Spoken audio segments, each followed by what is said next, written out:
தமிழனுடைய பாரம்பரியத்தில் உறவுகளை நேசிப்பது, வந்தவரை வாழ வைப்பது, இவையெல்லாம் தமிழனுடைய அடிப்படை பண்புகள். அந்த பண்புகளை அஸ்திவாரமாகத்தான் நம்மளுடைய ஆசிரியர் எழுத்தாளர் ஐயா பாவலர் அவர்கள் எப்பொழுதுமே கொண்ட கொள்கையில் இம்மியளவு தாயாமல், யாருக்கும் சமரசம் செய்து கொள்ளாமல், எப்பேற்பட்ட துன்பங்களாக இருந்தாலும், மிகப்பெரிய தாக்குதலாக இருந்தாலும் கூட அதையெல்லாம் நம்மையெல்லாம் காத்து அவரை காயப்படுத்திக் கொண்டு அரை நூற்றாண்டு காலம் இந்த ஆசிரியர் மன்றத்தை வெற்றி நடை போட்டு மிக சிறப்பாக நாடு போற்றும் அளவுக்கு இந்த இயக்கத்தை நடத்தி வறுமையில் வாழிய ஆசிரியர் பெருமக்களை வருமானம் கட்டும் அளவுக்கு கருணை உலகம் கொண்ட தலைவர் அவர்களுடைய ஆட்சி காலத்தில் ஒன்றல்ல இரண்டல்ல சொல்லி மாறாது அத்தனை உரிமைகளையும் நமக்கு பெற்றுக் கொடுத்தவர் ஐயா பாவலர் அவர்கள். அவர்களுடைய நேரத்தினுடன் இந்த நேரத்திலே நினைவு கொண்டு நமக்கெல்லாம் அவர் என்று நம்மோடு இல்லாமல் இருந்தாலும் கூட அவர் காட்டிய இயக்கம் அதே துணைச்சலோடு தெளிவோடு ஆசிரியர் மன்றம் செயல்பட்டுக் கொண்டிருக்கிறது என்பதை அவர் எண்ணாவிட்டாலும் அவர் இருந்து என்ன செய்வாரோ, தம்பி நீ இதை செய், என்ன செய்யலாம் என்று இடத்திலே கேட்பாரோ, அதை இப்பவும் நான் நினைத்து கொண்டு அந்த செயல்பாடுகளை ஆசிரியர்களுக்கான பாவலர்களுடைய உணர்வுகள் எப்படி இருக்கும் என்று இந்த நேரத்தில் எனக்கு நன்கு அறிவேன். அதனால் உடனடியாக தமிழ்நாட்டில் வேறு எங்குமே உடனுக்குடன் அந்த அறிவிக்கப்பட்ட அந்த அறிவிப்புகளை உள்வாங்கி ஆசிரியர் இடத்துக்கு எந்த அளவுக்கு எதிர்காலத்தில் நன்மை அளிக்கக்கூடியது என்று மனதிலே ஏற்றி கொண்டு உடனடியாக நம்மளுடைய திராவிட நாயகன் மக்கள் முதல்வர் ஐயா அவர்களுக்கு நன்றியை தெரிவித்தோம். அதுவும் கூட நம்மளுடைய மூத்த சகோதரி அவர்கள் மன்றத்தில் மரத்தி பொதுக்குழு மாநில பொதுக்குழு உறுப்பினர் அவர்களுடைய இல்ல விசேஷத்தில் எப்பொழுதுமே நிகழ்ச்சிகள் நடந்து கொண்டிருக்கும் போது செல்லிட பேசி வந்தாலும் கூட நான் அதிகம் அதை உபயோகப்படுகிறேன். ஆனாலும் கூட அவருடைய அந்த விசேஷ நிகழ்ச்சியிலே வந்து உட்கார்ந்த உடனே ஒரு சில நிமிடங்களில் சென்னையில் இருந்து தொலைபேசியிலே வந்தவுடன் அதை தவிர்க்க முடியாமல் அதை எடுத்து மகிழ்ச்சியான செய்தியை சொன்னார்கள். ஒரு கொஞ்சம் சிறிய நேரத்திலேயே தொலைக்காட்சி நண்பர்கள் இதை பற்றி நீங்கள் ஒரு பேட்டி கொடுக்க வேண்டும் என்று சொன்னார்கள். நான் நினைத்தேன், நான் சென்று தாலுகா ஆபீஸ்லயோ கலெக்டர் ஆபீஸ் முன்னாடியோ அந்த பேட்டியை கொடுப்பதை விட இந்த இடத்தில நாம் அந்த பேட்டியை வைத்தால் வருகை விருந்திருக்கக்கூடிய நம்மளுடைய ஆசிரியர் பெருமக்களும் உலகம் பூரம் பணிபரப்பக்கூடிய அந்த நல்ல நன்றியுள்ள செய்தியிலே அவர்களும் கலந்து கொண்ட வாய்ப்பு உண்டு என்று சொல்லி அந்த இடத்துக்கு வந்தவுடன் அவர் தொலைக்காட்சியில் இருந்த 2 நண்பர்கள் வந்து கொஞ்சம் தயங்கினார்கள். இருந்தாலும் கூட அவர்களிடத்திலே நான் சொல்லி இது பூரம் ஆசிரியர் பெருமக்கள் மற்றவர்கள் இதிலே இல்லை என்று சொல்லி அந்த நிகழ்ச்சியை உலகத்துடன் அங்கு ஏற்பாடு செய்யப்பட்டது.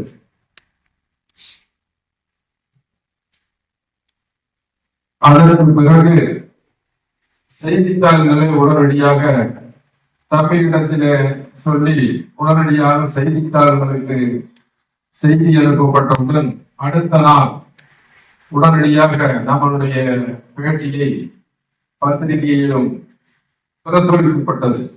அதற்கு பிறகு திராவிட முன்னேற்ற கழகத்தை சார்ந்த முன்னணி தலைவர்கள், இன்றைய பொறுப்பில் உள்ளவர்கள் எத்தனையோ பேர் எங்களிடத்திலே போன் பண்ணி நன்றியை சொன்னார்கள். நாம் அவருக்கு நன்றியை சொல்வதை விட அவர்கள் கூப்பிட்டு நமக்கு சொன்னார்கள். ஏன்னா எத்தனையோ பேரு கேட்பாங்க, ஆனா கொடுத்ததுக்கு அப்புறம் அமைதி பாடல போயிடுவாங்க. ஆனா கொடுத்ததுக்கு அப்புறம் யாருக்கு இனி நெருக்கடியான ஒரு சூழ்நிலையிலும் கூட இதை வழங்கிய முதல்வர்களுக்கு நாம் திருப்பி என்ன செய்ய முடியும்? இந்த நன்றியோட அவங்க கேட்கும் பொழுது செய்கிற உள்ளம் கொஞ்சமாவது மகிழ்ச்சி அடையுது. அந்த அமைப்புகள் 1000 இருந்தாலும் கூட அந்த துணிச்சலாக அந்த செய்தியை சொல்றது கூட எவ்வளவு முடிவில்லை. அதுக்கு அச்சப்படுறாங்க. சொன்னா நம்ம குறிவைக்கப்படுவோம் போல சொல்லி அச்சப்பட்டு அதுக்கும் கூட வெளிப்படையா யாரும் சொல்றது. அந்த உணவுகள் அடுத்த கட்டமாக உடனடியாக விடுமுறை என்பதால் உங்களை எல்லாம் தொல்லை செய்யக்கூடாது என்று பள்ளி மீண்டும் திறந்தவுடன் இந்த கூட்டத்திற்கு ஏற்பாடுடன் சொன்னேன்.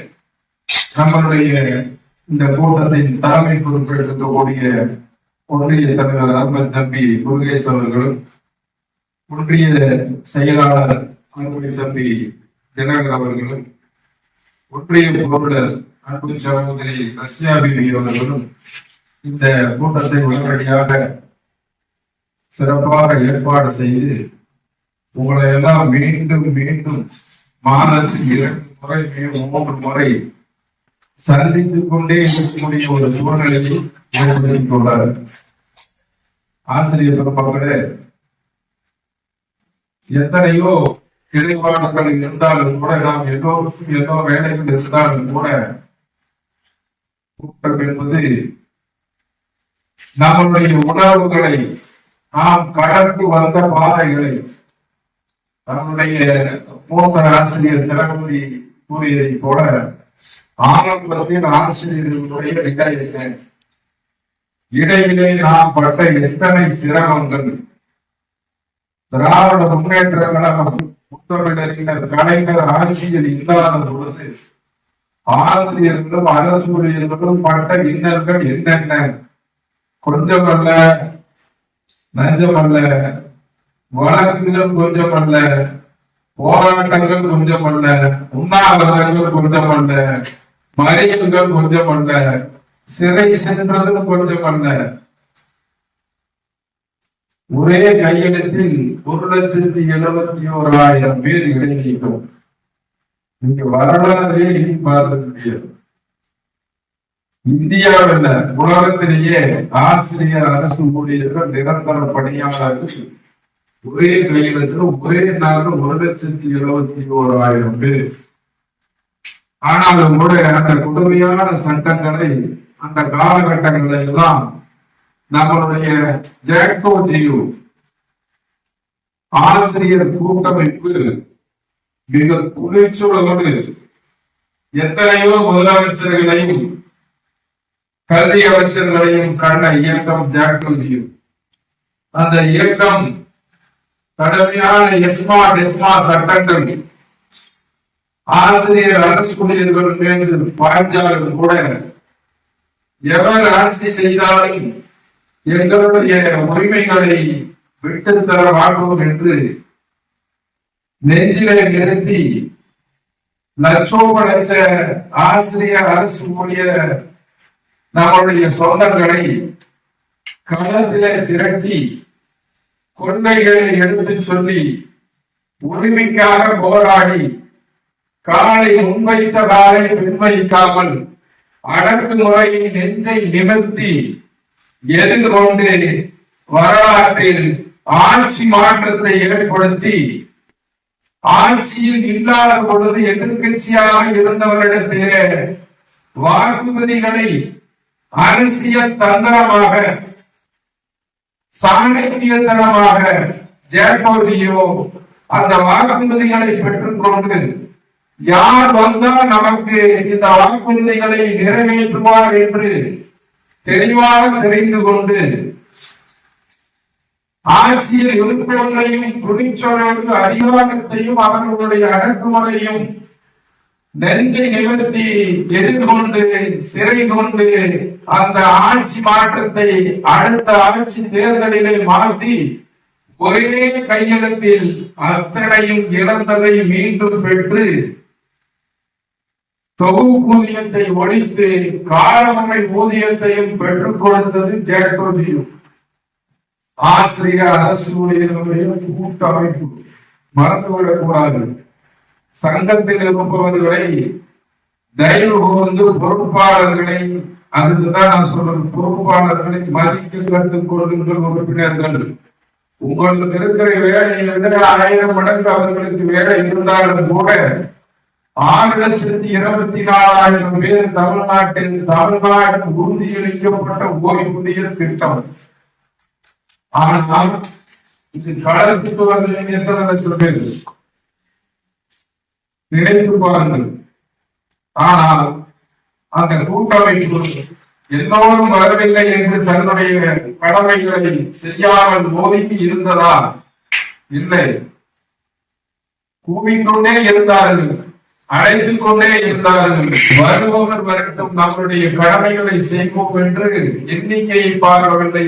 அவர்கள் கோரிக்கையும் உரிமைகளையுமே பார்த்து களத்திலே நின்று 1 நாள் அல்ல, 2 நாள் அல்ல, 1 ஆண்டு அல்ல, 2 ஆண்டு அல்ல, 21 ஆண்டுக்கு மேல் தொடர்ந்து போராட்டம்.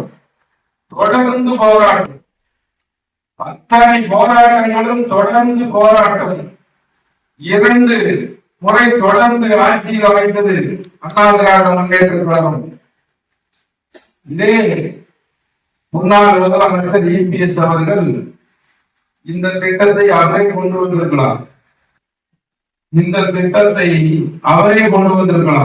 ஆனா கொண்டு வருவதற்கு அவருக்கு அந்த அளவுக்கு அரசியல் ஞானமும் இல்லை. அவருக்கு சுற்றி இருக்கக்கூடிய அதிகாரிகள் அந்த அளவுக்கு நல்ல ஆலோசனை சொல்லக்கூடிய அதிகாரிகளும் இல்லை. ஆனா இன்னைக்கு பாருங்க, நான் கிட்டத்தட்ட 25 ஜனவரி கடந்த ஆண்டு ஜனவரியிலிருந்து தொடர்ந்து நான் சொல்லிட்டு வர்றேன். என்ன பேசினாலும் மாப்பிள்ள சொன்னது கூட நம்மள கோரிக்கையை அழைத்து பேசுறதுக்கு கூட கேட்கறதுக்கு கூட வேற யாரும் வரமாட்டாங்க.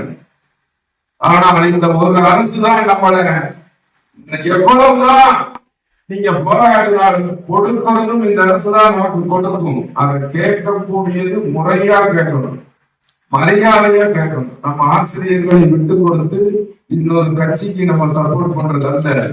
கட்சி உணர்வு ஏதோ ஒரு உணர்வு, எல்லாத்துக்கும் ஏதோ ஒரு கட்சி உணர்வோ, இயக்க உணர்வோ, தமிழ் உணர்வோ, ஏதோ ஒரு உணர்வு மனிதனா பெற்றால் கட்டாயம் வேணும். எந்த உணர்வும் இல்லாட்டி ஜனமாட்டு நம்ம இருக்க முடியாது. ஆனாலும் கூட வரம்பு மீறி பேசக்கூடாது. செஞ்சவைகளை இதுக்கு முன்னாடி செஞ்சது யார்? யாரெல்லாம் நம்மளுடைய வாழ்வாதாரத்தை உயர்த்தி இருக்கிறார்கள்? கலைஞர்கள் ஆட்சிக்கு வந்தால் ஆசிரியர்கள் அரசுகளுக்கு செய்வதே வேலை என்று பொதுமக்களிடத்தில் எத்தனையோ எதிர்ப்பு.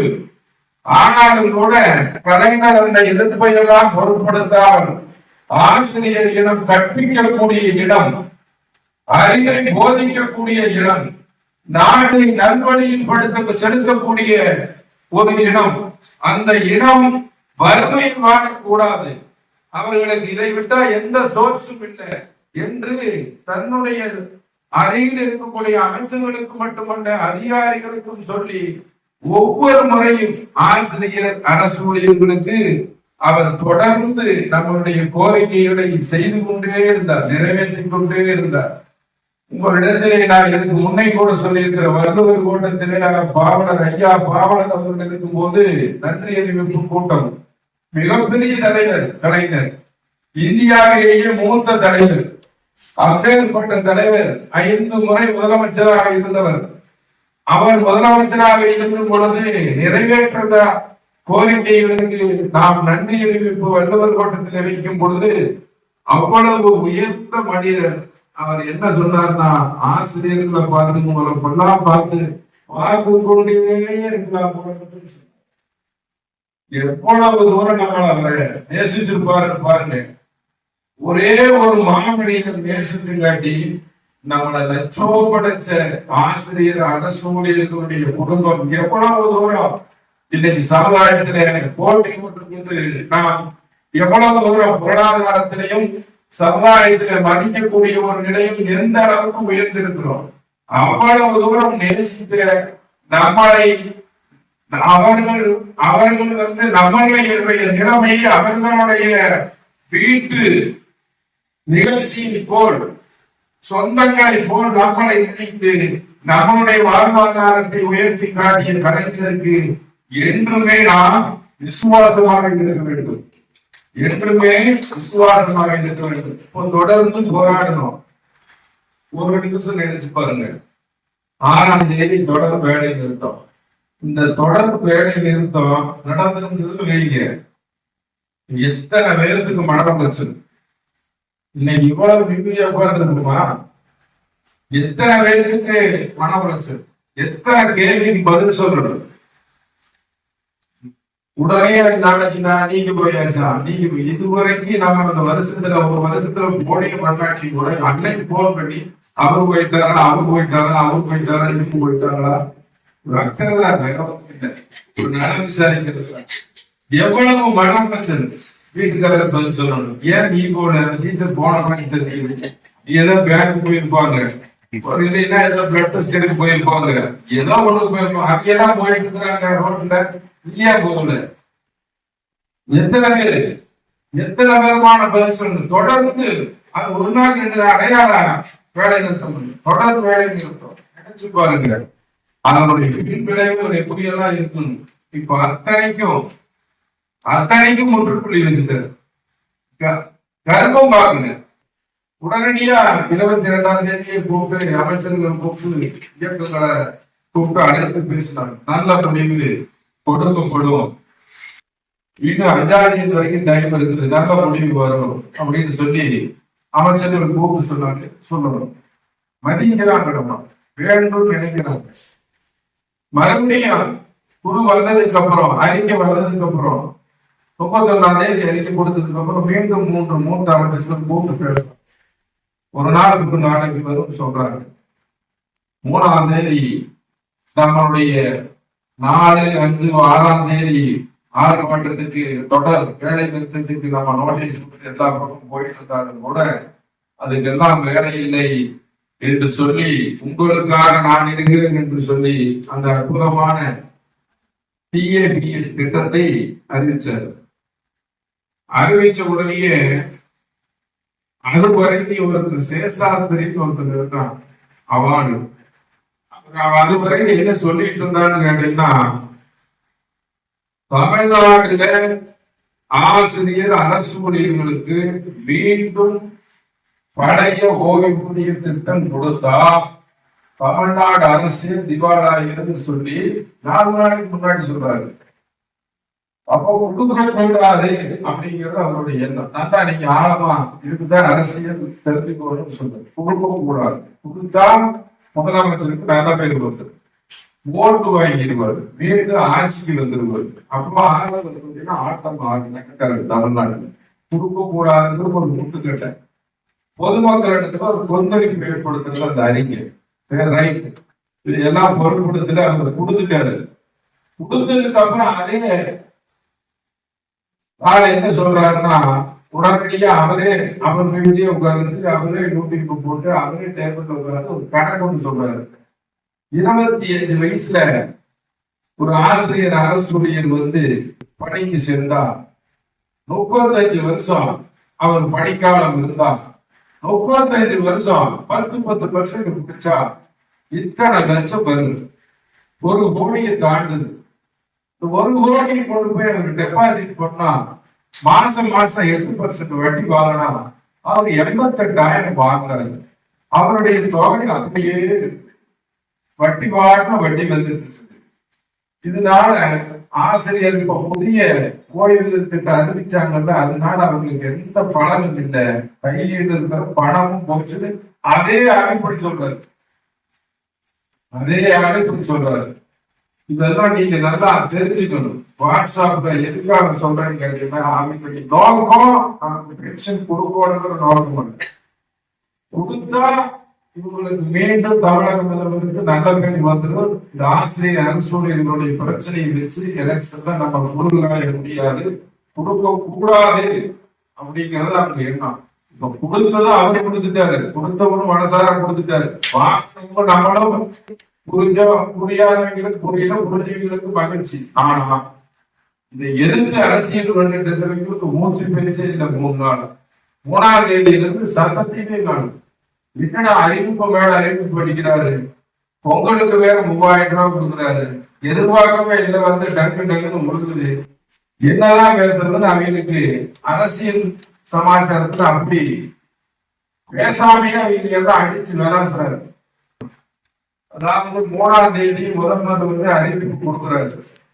முதல்வர் அறிவிப்பு கொடுத்தோம்னா எல்லா சங்கங்களும் ஜாக்டோஜியோ அமைப்பில் இருக்கிற எல்லா சங்கங்களும் இனிப்பு முதல்வருக்கு வழங்குது. முதல்வரும் வாங்கிட்டார். மீண்டும் அவர் வாங்கி அவருடைய சங்க ஜாக்டோஜியோ பொறுப்பாளர்களுக்குள்ள இனிப்பு கொடுக்குறாங்க, அப்படின்னு வாங்கிட்டார். வெளியே வந்துடுறாங்க. 6ஆம் தேதி நடக்கக்கூடிய போராட்டம் ரத்துன்னு சொல்லிடுறாங்க. அதுக்கு அடுத்தபடியாக கூட்டறிக்கை போட்டு என்ன ஜாக்டோஜியோ ஒரு கூட்டறிக்கை கொடுத்துறாங்க. கூட்டறிக்கையில நம்ம கடந்து வந்த பாதை என்னென்ன ஜாக்டோஜியோ செஞ்சது, என்னென்ன சிறப்புகளை எல்லாம் நம்ம பட்டோம், இது எத்தனை ஆண்டு காலம் தொடர்ந்து பிரச்சனைகள் இருந்தது, இன்னைக்கு இதுக்கு ஒரு முற்றுப்புள்ளி வைத்து வெற்றிகரமாக நம்மளுடைய தொடர்ந்து ஓய்வூதியத்தை இணைந்து கொண்டோம். அதனால ஜாக்டோஜியோ ஒத்துழைப்பு கொடுத்து எல்லாத்துக்கும் நன்றின்னு அவங்க சொல்லிக்கிறாங்க.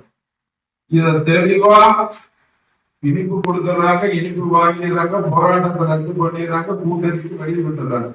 அதுக்கப்புறம் இங்கே போய் வாட்ஸ்அப்ல இருக்கிறவனையும் அவனையும் இவனையும் ஒவ்வொருத்தனையும் அங்க ஒருத்தர் சொல்லுவான், இங்க ஒருத்தர் சொல்லுவான். இந்த நேரத்துல நம்ம தெளிவா முடிவெடுக்கணும். அது எல்லாமே மேல எல்லாம் கரெக்டா நடந்தது. அதுக்கப்புறம் அவனே மாறினாலும் கூட நம்ம தப்பா அவன் தப்பா, நம்ம கரெக்டா தான் அதையெல்லாம் பார்த்துட்டு அதுக்கப்புறம் நம்ம என்ன செய்ய வேண்டுமோ அதை நம்ம முதலமைச்சருக்கு அரசுக்கு நம்ம செய்யணும். இந்த மாதிரி சூழ்நிலையில மேல என்ன நடந்தது பார்த்துட்டு அதுக்கப்புறம் தெளிவா நம்மளுடைய முடிவு நம்ம உடனடியே எடுத்து அடுத்த நடவடிக்கைக்கு நம்ம போயிடணும்.